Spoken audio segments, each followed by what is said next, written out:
Comme toutes nos vidéos, on va laisser le temps un petit peu aux gens de se joindre. Vous écoutez peut-être en rediffusion via notre chaîne YouTube. Merci de vous être abonné à notre chaîne YouTube et merci d'écouter ces vidéos-là. On va y aller avec ce que vous entendez en arrière. La deuxième partie de l'histoire de The Damned que j'avais commencé la semaine passée.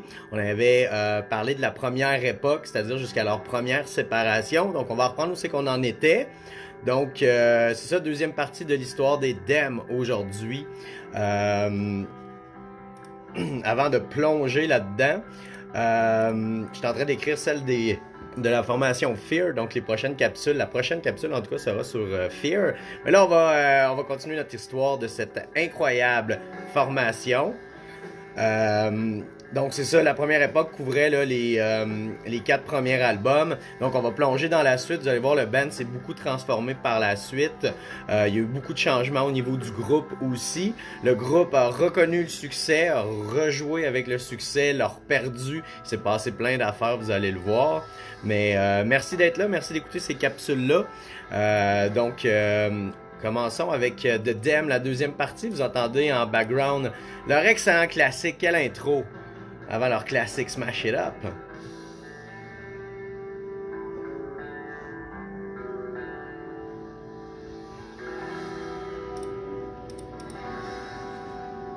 Donc on replonge en 87. 87 est la dernière tournée des Damned. Captain Sensible revient pour offrir un second souffle à la formation pour cette dernière tournée. Ça va être la dernière tournée à jamais avec Brian James, membre fondateur bien sûr de la formation de Damned. Donc c'est ça, le dernier concert a lieu à London Brixton Academy. Il y a plusieurs mondes qui ont blâmé Captain Sensible d'avoir provoqué Brian durant le spectacle, entre autres en mentionnant que le classique New Rose avait été écrit par Guns N' Roses. C'est lui qui avait écrit bien sûr la pièce. Brian James avait écrit la pièce New Rose, donc c'est assez dans tes dents. Donc c'est ça, il y a un album concert qui va voir le jour par la suite après la dissolution du band qui s'appelle Final Damnations. Donc c'était la deuxième fois dans le fond, excusez, que la formation là se séparait, mais une belle suite pour ce qui s'en vient pour eux autres. D'ailleurs, si vous aimez la période 80-87 des Damned, je vous conseille fortement d'aller écouter une formation qui s'appelle The Stranglers. D'ailleurs, un des membres fondateurs est mort, Dave Greenfield est malheureusement mort dernièrement. Donc c'est ça, c'est une formation qui a beaucoup flirté avec le punk de la fin des années 70, puis je dirais un mélange de musique de renaissance. L'album Anything des Damned est beaucoup comparé à ce que The Stranglers offrait. Donc, on dédie cette capsule-là, bien sûr, à Dave Greenfield qui est décédé le 3 mai dernier.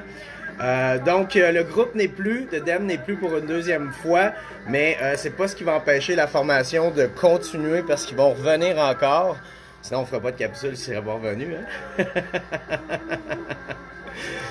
Donc, bien que le groupe soit plus ensemble, ils font paraître 2 simples, c'est-à-dire 2 singles durant leur hiatus, soit Fun Factory en 1990 et la pièce Prokofiev en 1991. Je ne sais pas si c'est le fait justement que Guns N' Roses ait repris New Rose sur leur album de Spaghetti Incident que j'ai détesté. Pire pochette de tous les temps. Avez-vous déjà vu la pochette de Spaghetti Incident? C'est horrible. Il y a eu des t-shirts qui ont été faits à l'époque de ça.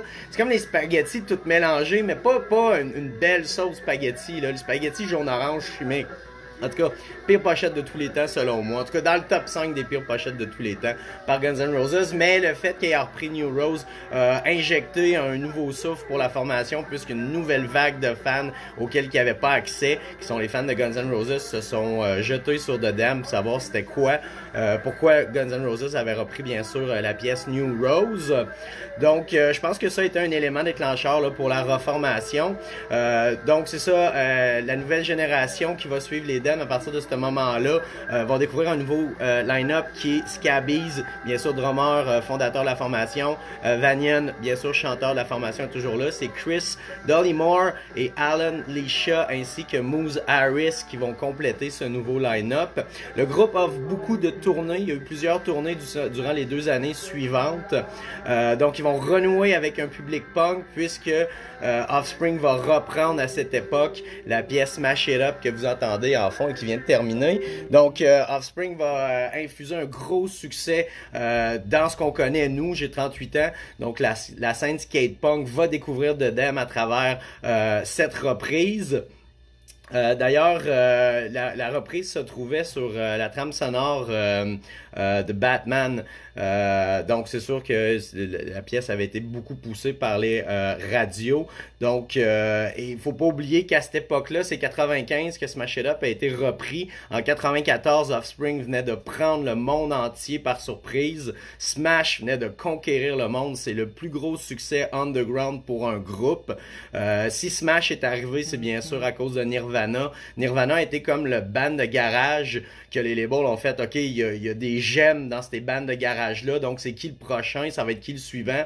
Offspring via Epitaph a été, je pense, le plus gros succès suivant Nirvana. Smash est un incontournable. Donc, Offspring avait le vent dans les voiles, donc ça a amené une autre batch de monde pour découvrir, bien sûr, la formation de Damned. Donc, c'est avec une nouvelle armée de fans que les 2 reprises qui ont eu un immense succès a poussé à le retour, bien sûr, du premier groupe punk à avoir joué au CBGBs en 1977 lors de leur tournée américaine, ce qui est quand même pas rien, le CBGBs, qui était pas supposé être un club, c'est à New York, c'était pas supposé être un club sur le punk, mais par défaut, c'est devenu un des clubs punk mythiques qui a vu la naissance des Ramones. Blondie a joué là, Television a joué là, Sting a joué là, tout le monde a joué là. La scène new-yorkaise, hardcore, Agnostic Front, Matt Ball, c'est une scène mythique, il y a beaucoup de groupes là, qui ont joué au CBGBs. D'ailleurs, je vous recommande, il y a eu un film qui a été tourné sur le CBGBs, un excellent film, je vous le recommande fortement.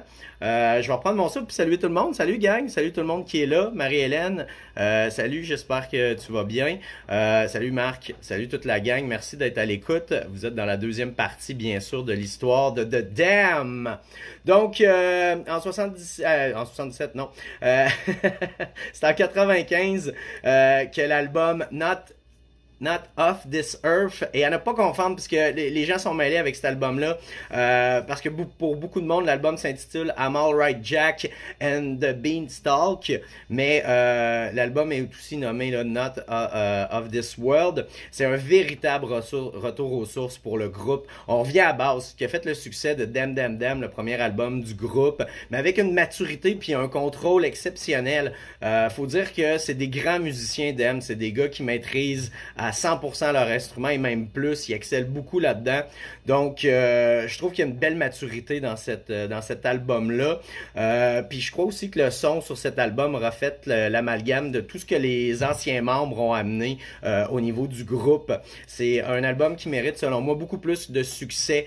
Mais c'est là la particularité de The Damned. C'est un groupe qui flirte avec le succès, mais qui n'a jamais le succès escompté ni le succès financier, ce qui les amène à rester super terre à terre, puis à rester un band qui n'arrache énormément. Donc ça amène beaucoup de respect au niveau des fans, de ceux qui les connaissent, et même ceux qui peut-être trippent moins sur la musique de The Damned, mais respectent quand même leur force de caractère de continuer dans l'adversité, même si parce que c'est rough, tu sais, de voir ça, d'arriver, ok, on va y aller, on y va, puis que ça arrête de même, puis là, il faut que tout recommence le processus encore parce qu'il n'y a pas de contrat qui a été signé, puis il n'y a pas de rentrée d'argent majeure, donc il faut recommencer, puis il faut tout le temps être constamment sur la route pour que la machine puisse fonctionner.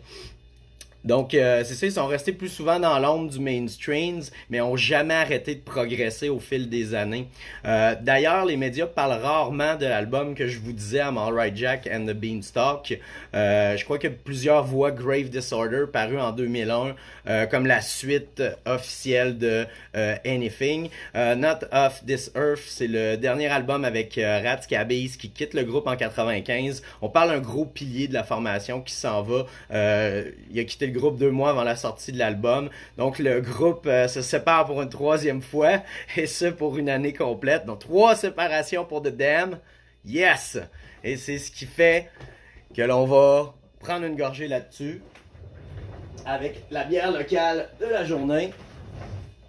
Comme je vous dis, écoutez du beat local, achetez local et buvez local. Aujourd'hui, on va avec la microbrasserie Nouvelle-France que je salue. On va y aller avec leur excellente hippie des profondeurs. Tout comme la froideur des profondeurs de l'océan, cette India Pale Ale Lager fut fermentée à froid et laguérisée afin de respecter le style. Elle fut aussi houblonnée à froid pour vous offrir une amertume prononcée et résineuse typique de la côte ouest. Son côté désaltérant en fait une bière de soif. Donc, gorgez tout le monde. Ça sent super bon. On va verser. À votre santé, tout le monde. Merci d'être là et d'écouter cette deuxième partie, bien sûr, de la formation de DEM. Excellente bière, je vous la recommande. Si vous êtes à Québec, je suis allé la chercher à l'Impact. Il y en a. Je sais que l'Axe du Malte aussi en ont. Encouragez vos microbrasseries locales ainsi que les commerces qui vendent des bières de microbrasseries locales et produits locaux du Québec. Si vous ne buvez pas d'alcool, il y a d'excellentes bières sans alcool qui sont excellentes. Si vous voulez découvrir là, des beaux produits avec un bon goût qui ressemble quand même là, relativement à la bière, il y a des produits sans alcool. Puis sinon, ben, il y a plein d'affaires le fun local à acheter que vous pouvez boire. Donc c'est ça. Donc la formation s'est malheureusement séparée pour une troisième fois puisqu'ils perdent un autre pilier. Brian James n'est plus dans la formation, Ratscabiz n'est plus dans la formation, Captain Sensible n'est plus dans la formation. Donc c'est sûr que ce nouveau line-up-là a bien sûr eu la chance d'avoir toute cette montée, ces nouveaux fans, si vous voulez, là, suite aux deux succès des covers de Guns N' Roses et bien sûr The Offspring. Donc, The Dam revient en août 96 avec Captain Sensible, Valiant et bien sûr Paul Gray qui est rapidement remplacé par Patricia Morrison qui provenait des formations Bags, The Gun Club, The Sisters of Mercy. Donc, c'est ça. En 2000, le line-up du groupe sera Valiant, Sensible, Morrison et Monty Oxymoron au clavier qui est encore dans la formation. Tout qu'un personnage aussi, là, si vous connaissez Monty. C'est un personnage assez excentrique. J'aimerais bien l'avoir en entrevue. Ça a l'air d'une personne super intelligente, mais très dans son monde. Encore là, coupe de cheveux incroyable comme Ratscabiz, là, les gars. Vous démarquez au niveau capillaire. Incroyable vos cheveux, les boys. Et Andy Pitch pour conclure cette formation-là. L'album qui va suivre sera celui qui va venir, comme je vous disais, rejoindre plus la génération des punks des années 90, des skate punk, du melodic punk, puisque l'album sort sur Nitro Records, la compagnie de Dexter Holland, chanteur de la formation The Offspring. Comme je vous disais, Offspring a le vent d'un voile, les gens sont intéressés à ce qu'Offspring a à offrir. Donc, l'album paraît sur Nitro. C'est un album qui est très intéressant parce qu'on peut... on revient à un style qui se rapproche de l'album Strawberries, mais avec une sauce punk rock mélodique qu'on connaît, provenant du skate punk. Plusieurs pièces se sont retrouvées sur des compilations justement skate punk et ça offre une visibilité là, incroyable à The Dam d'aller rejoindre un public qui est beaucoup plus jeune, qui était nous dans le temps. On était jeunes dans ce temps-là. Mais là, on est vieux à cette heure, puis les années 90, c'est loin. Tu sais, les années 90, pour ma fille, c'est genre quand on parlait des années, tu sais, fin 60, début 70, ça. Quand on était jeune, t'es là, ouf, oui, man, c'était un autre monde, ça. C'était une autre dimension, man. Les années 90, ma fille, c'est une autre dimension, là. Vous écoutez encore des cassettes? Bon, c'est ça. Donc, pour promouvoir l'album qui est paru, bien sûr, là, sur Nitro, le groupe va jouer continuellement pour supporter l'album et vont se ramasser sur une tournée avec nul autre que Rob Zombies. Mais malheureusement, les Dam ont quitté la tournée avec Zombies un petit peu abruptement parce que ce que Sensible a dit en entrevue, c'est que le groupe a trouvé que le son gothic punk s'est perdu dans la grosse vague de métal et je pense que les gens ont pas trop compris la bébite qui était de Dam avec Rob Zombie. Et souvent dans des gros spectacles d'arena, les gens sont vraiment là pour les headlines. Puis c'est pour ça qu'on voit souvent la formule d'avoir deux headlines. Premièrement parce que ça apporte des shows sold out plus rapidement pour les formations en tournée pour les gros bands.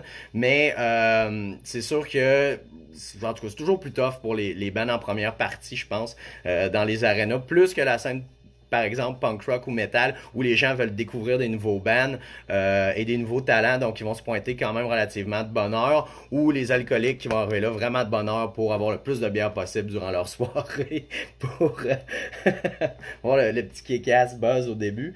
Mais c'est ça, puis c'est à ce moment-là que Dave Vanian, chanteur de la formation de Them, et Patricia Morrison vont se marier et vont avoir leur premier enfant ensemble. C'est à ce moment-là aussi que Patricia, elle a pris la décision de plus performer avec The Them pour plutôt s'occuper de la gestion du groupe.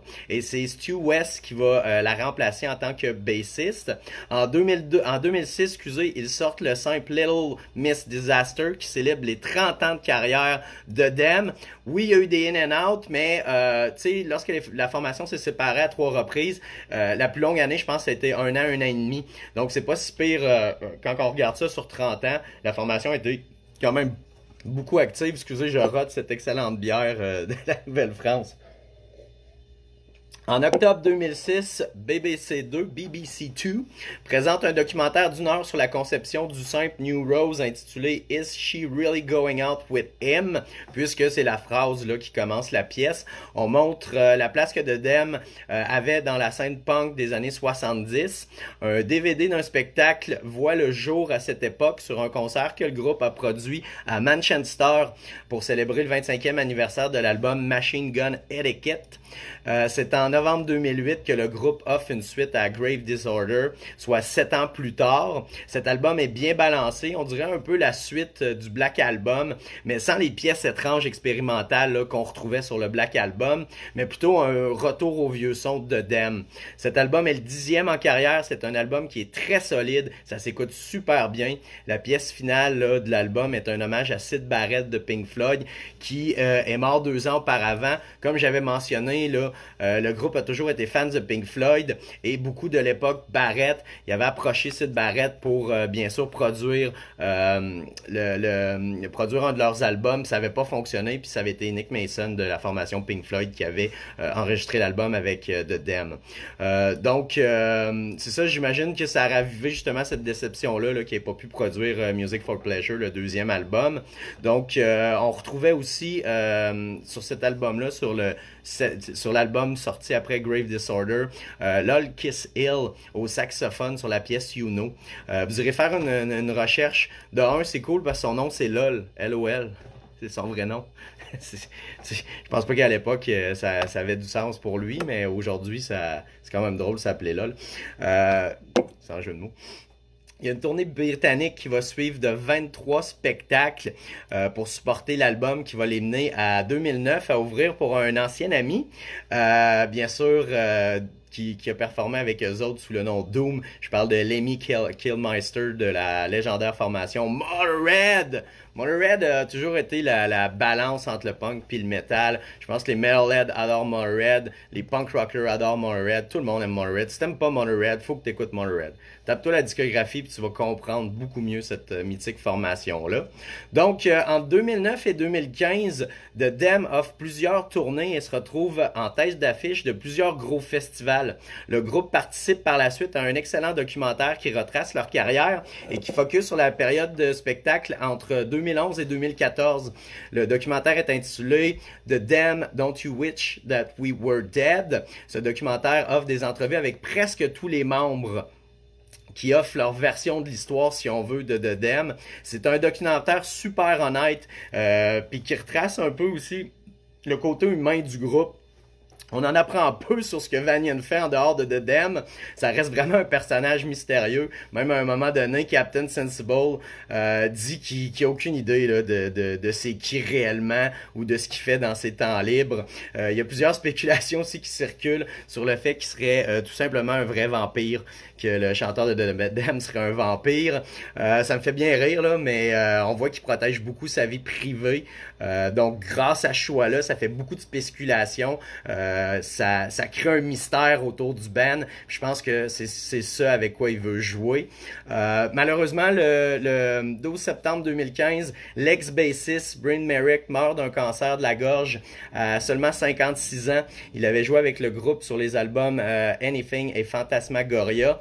Il a aussi fait partie du groupe Victimize, une formation punk formée en 1970 par Merrick et Andy Johnson. Ils ont ouvert pour les Dem et The Advert. C'est en mai 2016 que le groupe célèbre leurs 40 ans d'existence. Tu dois commencer à avoir une drôle de rétrospective en 40 ans. Ça commence à être fou là, de se dire que tu as investi 40 ans de ta vie à un groupe à temps plein. Parce qu'il faut dire que The Dem ont souvent été, oui, par la suite, mais au début, il était à temps plein. C'est beaucoup d'investissement.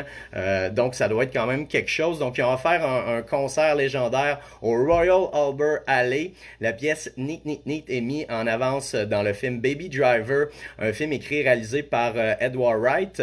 On retrouve entre autres les acteurs Ansel Elgort et Jamie Foxx. Le film est sorti à l'été 2017 et il a reçu beaucoup d'éloges et il a gagné plusieurs prix, ce qui aide encore une fois le groupe à se faire découvrir par des gens qui connaissaient pas de Dem. Stu West choisit de quitter le groupe et est remplacé par Paul Gray qui effectue un retour au sein de The Dem. Le groupe entre en studio pour créer ce qui sera leur 11e album en carrière. Evil Spirits voit le jour le 13 avril 2018 et grimpe au numéro 7 des charts britanniques. Le groupe s'est bien entouré pour réaliser cet album et ils ont choisi nul autre que Tony Visconti, qui est connu pour avoir travaillé bien sûr avec le défunt David Bowie. Cet album revient à leur début sur plusieurs aspects, comme ils ont un petit peu joué avec ça sur les derniers albums. Toujours un petit retour au son mélangé avec ce qu'on a connu d'étrange de Dem, mais mieux ciselé. Puis on voit que les pièces sont faites pour en jeter un peu plus en spectacle et pouvoir jouer en spectacle, soit les étirer, les jouer plus rapidement. Donc c'est ça, c'est un retour aux sources pour David Vanian. Le chanteur revient avec une approche moins crooner, mais plus porté sur son type de vocal particulier qui est le baryton. Sa voix merveilleusement bien vieillie et offre vraiment une belle richesse sonore qu'on retrouve tout le long de l'album. L'album sonne vraiment années 70 grâce à la production minutieuse. Captain Sensible nous prouve encore une fois qu'un bouffon peut jouer de la guitare comme un dieu. Les riffs sont bons, c'est accrocheur, c'est bien monté. Ils ont toujours été un groupe de punk technique, pour ne pas dire des virtuoses du punk.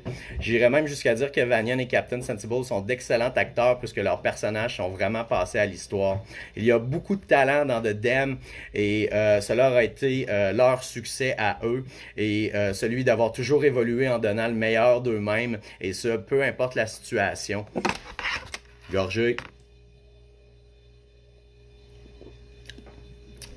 Donc, ce qu'on comprend, c'est que les Dem n'ont jamais fait de compromis et que ça leur plaît ou pas, ce qu'ils veulent, c'est créer de la magie et que le groupe retrouve une attitude qui est unique à chaque spectacle et qui rend les spectacles aussi différents chaque fois. Les productions sont beaucoup plus imposantes aujourd'hui de Dem puisque les budgets au niveau des gros festivals leur permet.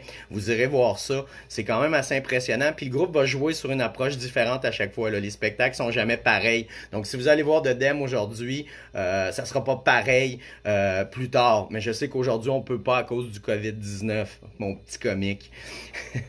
Il est arrivé des spectacles que Dave s'est tout simplement pas présenté qui ont malgré tout eu lieu. Avec The Dem, c'est The Show Must Go On. La formation n'est peut-être pas un exemple de réussite financière suite à leur carrière, mais ils sont un exemple de réussite musicale. The Dem est un groupe qui mérite autant de respect que les Sex Pistols, les Clash, les Buzzcocks et les Ramones. Ils font partie et ont forgé leur identité dans ce qu'a été la première vague de punk rock. J'ai hâte de voir la suite puis la finale de ce groupe-là parce que là, je pense que ça va être la vraie damnation. J'espère que vous avez aimé cette deuxième partie de l'histoire de cette incroyable formation de Dem. Je vous invite à aller joindre le groupe Facebook Punk Academy. J'y ai écrit ce que je viens de vous raconter sous forme de texte en 3 parties. Donc, allez rejoindre le groupe, allez liker les photos. Excellent, bien sûr. sûr, groupe Facebook. La vidéo va être disponible via notre chaîne YouTube. Donc, tapez Prescription Punk Rock. On ajoute beaucoup de vidéos et beaucoup d'entrevues en ce moment, puisque l'émission Prescription Punk Rock n'a pas lieu depuis 2 mois. On vous met les entrevues qu'on fait durant le confinement là, directement là, en exclusivité sur notre chaîne YouTube. Juste à cliquer subscribe ou abonnement et on a besoin de vous autres parce que les algorithmes, plus on va avoir de gens qui vont écouter les vidéos, liker, commenter les vidéos et partager, plus on va apparaître des algorithmes et qu'on va avoir plus de gens et pouvoir rejoindre plus de monde à partager ces histoires-là qui sont super intéressantes au niveau de ces formations-là. Tu sais, avec 40 ans d'expérience, ces gars-là ont beaucoup à partager, donc c'est le fun de vous partager ces histoires-là. Donc je vous remercie d'avoir été là. Il y a beaucoup de belles choses qui s'en viennent. Je veux pas trop m'exprimer rapidement, mais ne vous en faites pas pour Prescription Punk Rock. Ça sent un retour éminent, peut-être pas physiquement en studio, mais il y a de quoi qui s'en vient avec Prescription Punk Rock. Il y a d'autres choses qui s'en viennent que je peux pas parler encore, qui va être du côté anglophone. Je peux pas en parler encore, mais on pourrait travailler pour un gros blog anglophone. Et c'est ça c'est en train de se peaufiner. Sinon, allez voir bien sûr ces vidéos-là que je fais au niveau, là, on a fait la première et la deuxième partie de Black Flag aussi. Là, c'était de Dem. Et je vous annonce que le prochain groupe auquel je ferai en premier lieu le texte et par la suite là, le petit vidéo pour faire l'historique du groupe sera la formation Cult Fear. Beaucoup de gens connaissent le nom Fear, mais peu de gens connaissent l'histoire incroyable de cette formation-là. Donc, je vais vous la partager. D'ici là, encore une fois, je me répète, faites attention à vous autres, prenez soin de vous autres, buvez local, encouragez les entreprises locales et stay fucking punk! Hell yeah! Bonne soirée, bon vendredi tout le monde. Merci d'avoir écouté, merci d'avoir pris le temps, partagé. Vous êtes tous géniaux.